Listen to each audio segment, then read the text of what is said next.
नमस्कार विद्यार्थी मित्रांनो आणि शिक्षक बंधू भगिनींनो, कालच्या व्हिडिओमध्ये आपण लिंग विचार हा टॉपिक पूर्णपणे बघितलेला आहे. आजच्या व्हिडिओमध्ये आपण 2013 ते 2025 पर्यंत परीक्षा परिषदेने लिंग विचार या टॉपिकवर विचारलेले क्वेश्चन्स, त्याचे अचूक उत्तरे व त्याचे अचूक स्पष्टीकरण देणार आहोत. हा व्हिडिओ अतिशय महत्त्वपूर्ण आहे, कारण 1 मार्क या व्हिडिओ बघितल्यावर तुम्हाला नक्कीच मिळून जाईल. आणि एकदम शॉर्ट ट्रिक आहे. एक ट्रिक तुम्हाला समजली की तुम्हाला लिंग, कोणत्याही वस्तूचं लिंग शोधता येईल. ओके, तर सुरू करूया आजच्या व्हिडिओला. पहिला प्रश्न बघा. आपण सुरुवातीला पेपर 1 चे क्वेश्चन बघू आणि त्याच्यानंतर पेपर 2 चे क्वेश्चन बघू. तर डिसेंबर 2014 पेपर 1 साठी आलेला क्वेश्चन बघा काय आहे. प्रश्न बघा, पुढील पैकी पुल्लिंगी शब्द ओळखा. आता याच्यामध्ये काय दिलंय की पुल्लिंगी हा शब्द ओळखायचा आहे आपल्याला. तर पहिला ऑप्शन आहे ग्रंथ, दुसरा आहे पोथी, तिसरा आहे पुस्तक, चौथा आहे वही. आता पुल्लिंगी शब्द ओळखायचा म्हणजे पुल्लिंगी शब्दाच्या अगोदर काय पाहिजे, तो हा शब्द पाहिजे. म्हणजे तो ग्रंथ, तो पोथी, तो पुस्तक, तो वही, कोणता योग्य लागतोय तर तो ग्रंथ. आपण ग्रंथाला काय म्हणतो की तो ग्रंथ, पोथीला आपण काय म्हणतो ती पोथी, पुस्तकाला आपण काय म्हणतो ते पुस्तक, आणि वहीला आपण काय म्हणतो ती वही. म्हणजे पोथी, ती पोथी स्त्रीलिंगी, ते पुस्तक नपुंसकलिंगी, ती वही स्त्रीलिंगी. परंतु इथे ग्रंथ जो आहे त्याला आपण काय म्हणतो तो ग्रंथ. तो ग्रंथ, तो आल्यामुळं ग्रंथ हा शब्द काय येणार आहे तर पुल्लिंगी येणार आहे. म्हणजे याचं अचूक उत्तर जे आहे ते ग्रंथ आहे, तो ग्रंथ. आलं लक्षात.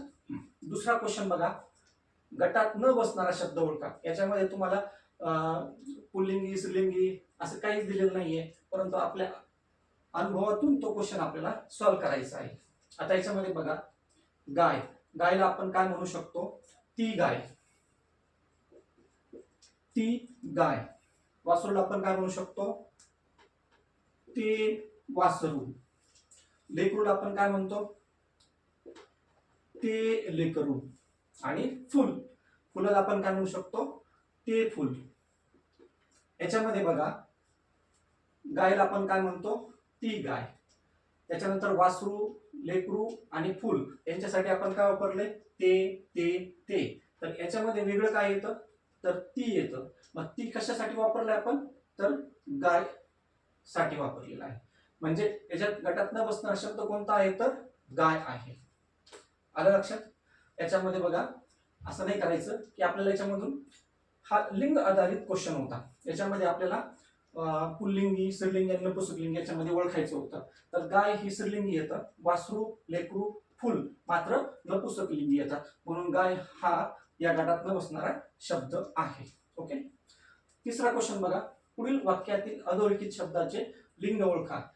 असे क्वेश्चन जास्त आता येतात. म्हणजे आताच्या एक्झाम मध्ये जे 2025-24 आता जो क्वेश्चन येईल 26, याच्यामध्ये सुद्धा काय होणार आहे की तुम्हाला वाक्य दिलं जाईल आणि त्या वाक्यामध्ये एका शब्दाला अंडरलाईन केली जाईल आणि त्या शब्दाचे लिंग ओळखण्यासाठी सांगितलं जाईल. क्वेश्चन काय बघा, आकाशात विहरणारे पक्षी पाहून मन आनंदून गेले. आता इथं काय आहे पक्षी, पक्षी हा शब्द दिलेला आहे. मग पक्षासाठी आपण काय वापरतो तर तो पक्षी, ते पक्षी, दोन्ही शब्द वापरतो आपण. तो पक्षी एक असेल तर तो पक्षी, अनेक असतील तर ते पक्षी. मग तो म्हटल्यानंतर पुल्लिंगी होणार, ते म्हटल्यानंतर नपुंसकलिंगी होणार आहे. परंतु वाक्य काय बघा, आकाशात विहरणारे, नारे म्हणजे अनेक पक्षी आहेत. अनेक पक्षी असल्यामुळे उत्तर काय येऊ शकतं ते येऊ शकतं. परंतु हे उत्तर तुमचं चुकणार, कारण ते पक्षी होणार नाही. कारण आपण लिंग ओळखताना कधीही शब्दाचं एक वचन करत असतो. शब्दाचं काय करत असतो एक वचन करत असतो. हे विहरणारे पक्षी, हे अनेक पक्षी आहेत. तर पक्षीचं अनेक वचन, अनेक पक्षी म्हणजे पक्षीच होतं, आणि त्याचं एक वचन काय होणार आहे तर पक्षीच होणार आहे. मग शब्दाचं काय करायचं आपल्याला एक वचन करायचं आणि मग त्याचं लिंग ओळखायचं. आलं लक्षात. मग हे अनेक पक्षी जरी असले तरी त्याचं एकच वचन करायचं. काय करायचं एक वचन करायचं. एक वचन करायचं म्हणजे काय, हे अनेक पक्षाचं एक वचन काय होणार आहे एक पक्षी होणार आहे. मग एक पक्षी असल्यानंतर आपण काय म्हणतो त्याला तो पक्षी.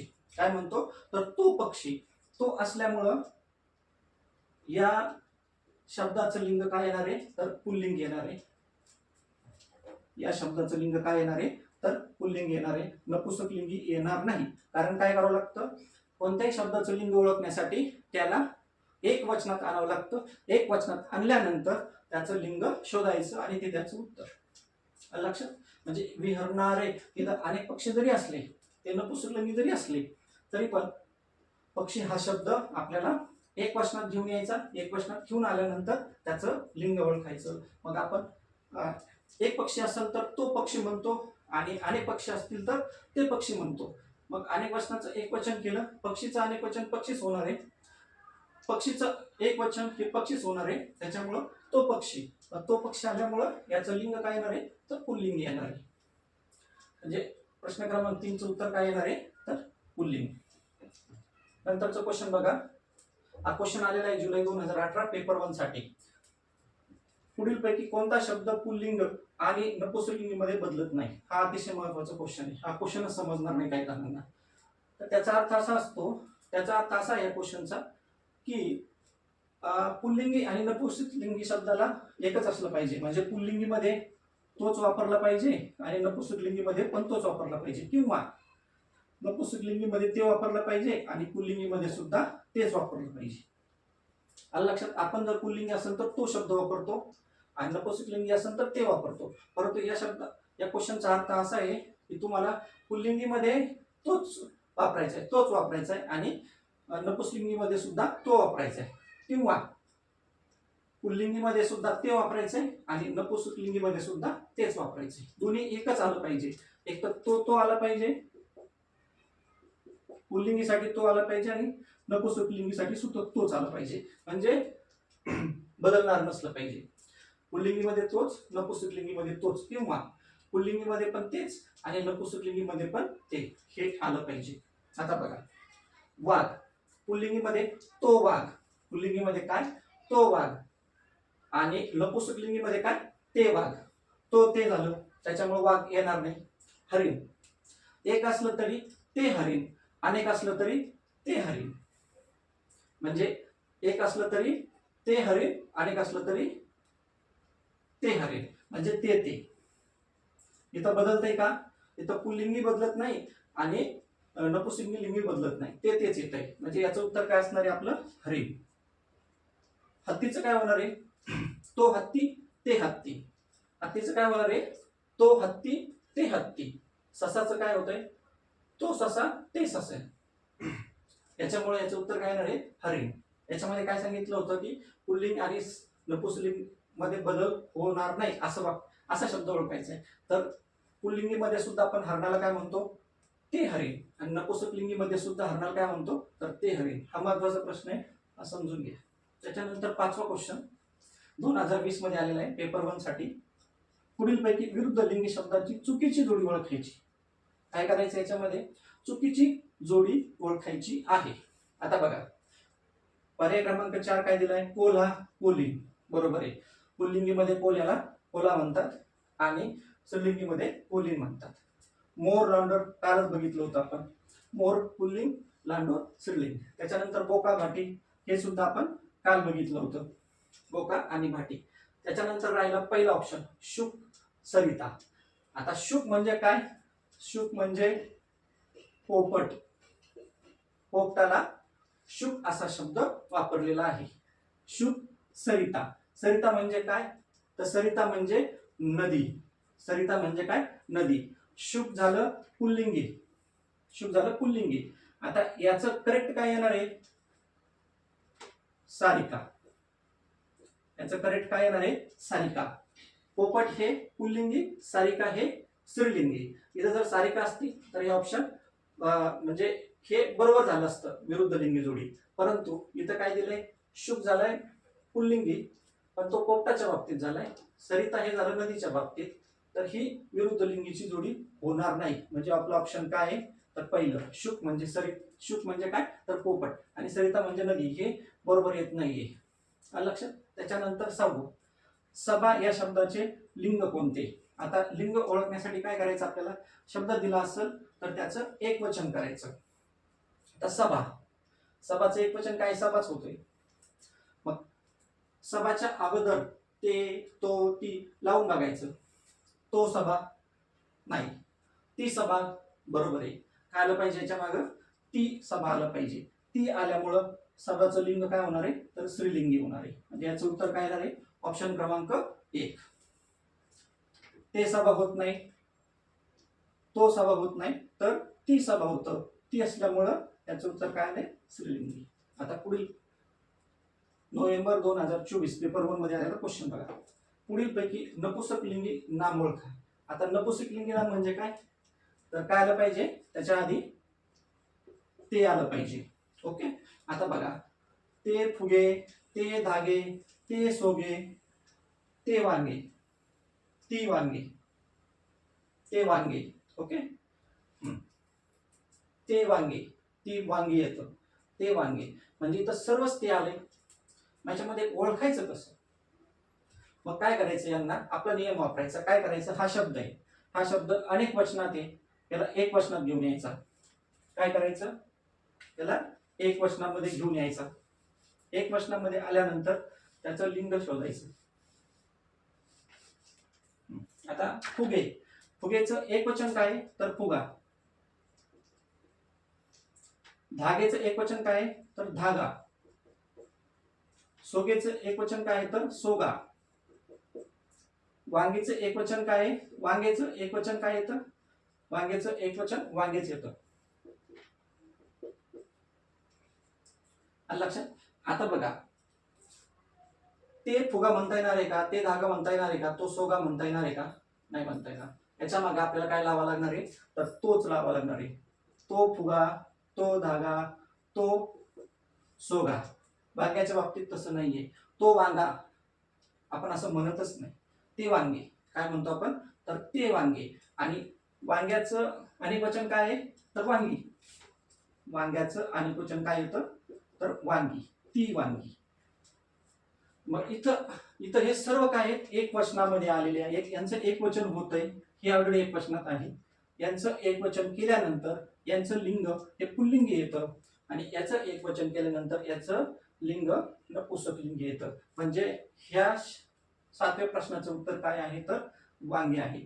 सोपी ट्रिक काय? सोपी ट्रिक आहे. काय करायचं? शब्द घ्यायचा, तो अनेक वचनात असेल तर त्याला एक वचनात करायचं, आणि एक वचन केल्यानंतर त्याचं लिंग शोधायचं, आणि ते त्याचं ओरिजिनल लिंग असतं. लक्षात ठेवा. आता फुगे हा शब्द असल्यामुळं तो अनेक वचनामध्ये आहे, त्याला एक वचनात घ्यायचं. फुगेचं एक वचन काय होणार आहे? फुगा होणार आहे. आणि फुग्यासाठी आपण फुगा हा शब्द असेल तर आपण काय वापरतो? तर तो हा शब्द वापरतो. तो फुगा, तो आल्यामुळं त्याचं लिंग काय होतं? तर पुल्लिंगी होतं. असं डायरेक्ट ओळखायचं नाही. डायरेक्ट ओळखलं तर हे सर्व नपुंसकलिंगी होणार आहे. आणि मग तुम्ही म्हणणार याचं उत्तर नेमकं काय? हा प्रश्न चुकला की काय? तर लिंग ओळखताना अनेक वचनचा शब्द असेल, उदाहरणार्थ फुगे असा अनेक वचनी शब्द असेल तर त्याला एक वचनात घेऊन यायचं. एक वचनात आणल्यानंतर तो मग कोणता येतो बघायचं. मग तो स्त्रीलिंगी येतो की पुल्लिंगी येतो की नपुंसकलिंगी येतो, तिन्हीपैकी एक कोणता तरी येईल, आणि मग त्याचं ते ओरिजिनल लिंग असेल. अशा पद्धतीने हे प्रश्न सॉल्व्ह करायचे. आणि अशाच पद्धतीचे क्वेश्चन आता जास्त येतात आणि चुकतात. ओके. पेपर 1 मधील शेवटचा प्रश्न 2025 ला आला होता. आत्ताच्या एक्झामला 21 नोव्हेंबर 2025 या दिवशी आलेला हा शेवटचा प्रश्न आहे. पुढील वाक्यातील अधोरेखित शब्दाचे लिंग ओळखा.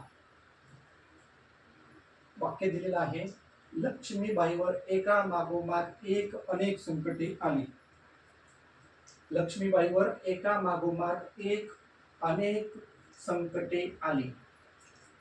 अधोरेखित शब्द आहे संकटे, आणि या संकटे या शब्दाचं तुम्हाला लिंग ओळखायचं आहे. ऑप्शन काय दिले बघा? स्त्रीलिंग, पुल्लिंग, नपुंसकलिंग, स्त्रीलिंग, नपुंसकलिंग. या प्रश्नाचं उत्तर तुम्ही द्या, कमेंट करून द्या. ओके. आता आपण पेपर 2 ला सुरुवात करूया. पेपर 2 मध्ये किती क्वेश्चन आहेत बघा? 9, 10, 12, 13, 5 क्वेश्चन आहेत. 5 क्वेश्चन आलेले आहेत. 5 क्वेश्चन मध्ये आपण 5 पेपरला आलेले क्वेश्चन बघूया. पुढील पैकी कोणती जोडी भिन्नलिंगी जोडी आहे? पुढील पैकी कोणती जोडी भिन्नलिंगी जोडी आहे? डिसेंबर 2013 ला आलेला क्वेश्चन आहे. त्याच्यामध्ये काय विचारलेलं आहे की भिन्न लिंग पाहिजे, म्हणजे पुल्लिंगी, स्त्रीलिंगी, पुल्लिंगी, नपुंसकलिंगी, स्त्रीलिंगी नपुसकलिंगी अशी जोडी पाहिजे.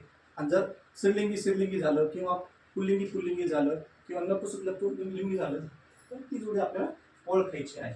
आता याच्यामध्ये बघा भिन्न लिंगी जोडी ओळखायची. काया पगडी.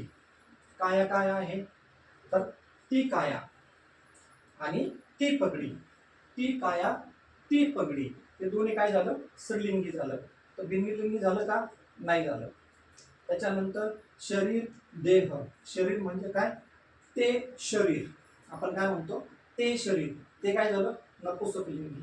आणि देहाला काय म्हणतो तो देह. तो देह म्हणजे काय तर पुल्लिंगी. म्हणजे नपुसकलिंगी आणि पुल्लिंगी ही झाली भिन्न जोडी. म्हणजे आपलं उत्तर काय आहे तर 2 नंबरचं शरीर देह ही भिन्न लिंगी जोडी झाली आहे. पुढचे ऑप्शन बघू. आकाश गगन. ते आकाश ते गगन. प्रकाश उजेड. तो प्रकाश तो उजेड. म्हणजे हे दोन्ही पुल्लिंगी हे दोन्ही नपुसकलिंगी. हे नपुसकलिंगी पुल्लिंगी आणि हे दोन्ही स्त्रीलिंगी. म्हणजे ऑप्शन नंबर 2 हे आपलं बरोबर आहे. पुढील जोड्यांमधून स्त्रीलिंगी पुल्लिंगाची चुकीची जोडी ओळखा. चुकीची जोडी ओळखायची पुल्लिंग स्त्रीलिंगीची. तर पहिला ऑप्शन आहे गाडी गाडा. गाडीला आपण ती गाडी म्हणतो. गाड्याला आपण तो गाडा म्हणतो. म्हणजे ती गाडी म्हणजे स्त्रीलिंगी तो गाडा म्हणजे पुल्लिंगी. इथं स्त्रीलिंगी पुल्लिंगीची जोडी आलेली आहे ती बरोबर जोडी आहे परंतु ऑप्शन आपला चुकीचा आहे. त्याच्यानंतर दुसरा ऑप्शन बघा मादा मादी. ती मादा आणि ती मादी दोन्ही स्त्रीलिंगी आलेले आहेत परंतु आपल्याला काय पाहिजे स्त्रीलिंगी पुल्लिंगी पाहिजे. इथं दोन्ही स्त्रीलिंगी आल्यामुळं हे ऑप्शन आपलं बरोबर आहे. त्याच्यानंतर तिसरा ऑप्शन बघा वृक्ष लता. तो वृक्ष ती लता. तो वृक्ष म्हणजे काय पुल्लिंगी. ती लता म्हणजे काय स्त्रीलिंगी. पुल्लिंगी स्त्रीलिंगी आलं ऑप्शन नाही. चौथा कोल्हा पुल्लिंग. तो कोल्हा ती कोल्ही. पुल्लिंगी स्त्रीलिंगी आलं. फक्त दुसऱ्या ऑप्शन मध्येच स्त्रीलिंगी स्त्रीलिंगी येतं म्हणून ऑप्शन नंबर 2 आपला बरोबर आहे. त्याच्यानंतर 11वा क्वेश्चन बघा एकदम सोपा क्वेश्चन आहे. स्त्रीलिंगी शब्द ओळखा. आता याच्यातलं काय करायचं आपल्याला स्त्रीलिंगी शब्द ओळखायचा आहे. त्याच्या मागे काय करायचं तो ती ते लावायचं. त्याच्यापैकी जे येईल ते बघायचं. आता बघा स्त्रीलिंगी असेल तर आपल्याला ती लावायचं. गडवंची. गडवंची काय गडवंची म्हणजे काय माठाच्या खाली ठेवतो आपण ती. तर आपण गडवंची काय म्हणतो तर ती गडवंची. गडवंची काय झाली स्त्रीलिंगी झाली. ऑप्शन पहिलाच आपला काय आहे तर बरोबर आहे. तो घोर ते घांगाळ आणि तो गाव. आलं लक्षात. ती गडवंची स्त्रीलिंगी. त्याच्यानंतर पुरुषा पुल्लिंगी शब्द ओळखा. पुल्लिंगी शब्द ओळखा. एक पहिला ऑप्शन हकीकत. दुसरा ऑप्शन वैभव. तिसरा ऑप्शन पहाट. चौथा ऑप्शन रहाट. ती हकीकत ते वैभव ती पहाट तो रहाट. आता पुल्लिंगी जर शब्द ओळखायचा असेल तर आपल्याला अगोदर तो पाहिजे. इथं ती हकीकत आहे इथं ते वैभव आहे इथं ती पहाट आहे आणि इथं तो रहाट आहे. तो रहाट. तो रहाट म्हणजे काय तो म्हणजे काय तर पुल्लिंगी. मग या प्रश्नाचं अचूक ऑप्शन काय उत्तर काय तर 4 नंबरचं ऑप्शन रहाट. 13वा क्वेश्चन लिंग विचारांमुळे चुकीची जोडी कोणती. चुकीची जोडी ओळखायची आपल्याला. आता इथं बघा वारा झुळूक. तो वारा ती झुळूक. पुल्लिंगी स्त्रीलिंगी. वृक्ष वेल. तो वृक्ष ती वेल. पुल्लिंगी स्त्रीलिंगी. नदी नाला. नदी स्त्रीलिंगी नाला पुल्लिंगी. नदी नाला स्त्रीलिंगी पुल्लिंगी. नाला ओढा. तो नाला तो ओढा. आणि दोन्ही पुल्लिंगी आल्या. काय आल्या दोन्ही पुल्लिंगी इथं आलं. बाकी मध्ये पुल्लिंग आणि स्त्रीलिंगी येतं. तर लिंग विचारणारी चुकीची जोडी कोणती आहे ऑप्शन नंबर 4 नाला ओढा.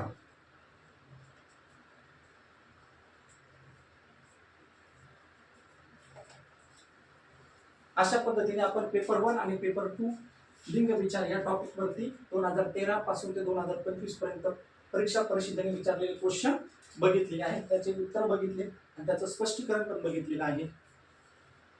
धन्यवाद.